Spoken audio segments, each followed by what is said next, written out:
LED second circuit শুরু হবে। LED second circuit প্রথমে R1কে আমরা একটা 1 কিলো ওহম নেবো, এটা হয়ে যাচ্ছে এলইডিটা। R2টাকেও 1 কিলো ওহম নেবো এবং 3-এ আমরা দেবো পাওয়ার সোর্স। প্রথমে বায়াসিং অফ দ্য ট্রানজিস্টর। আরে খুলে দিয়েছিস, কর রেকর্ড। বলি না হ্যাঁ করে নিতে হবে। কর। আচ্ছা, প্রথমে বায়াসিং অফ ট্রানজিস্টরের বায়াসিং অফ অ্যাম্পের বায়াসিং 7টায় দিয়ে দিচ্ছি পজিটিভ, গ্রাউন্ড করে দিচ্ছি গ্রাউন্ডে, আর তো 15 দিচ্ছি এখানটায়। চুষে চাল ফিরে নিল তো লাগিয়ে একা এলইডিতে এরপর আমরা একটা 1 কিলো ওহম রেজিস্ট্যান্সকে 2-এ নিয়ে যাচ্ছি, গ্রাউন্ড থেকে সেটা যাবে 2, গ্রাউন্ড থেকে 2।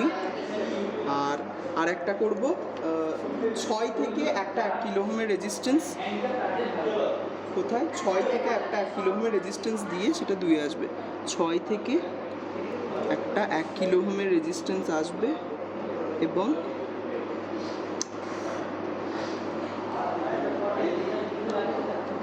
সেটা এলইডির পজিটিভ এন্ডটাকে নিয়ে 2-এ যাবে। এলইডির পজিটিভ এন্ডটাকে নিয়ে 2-এ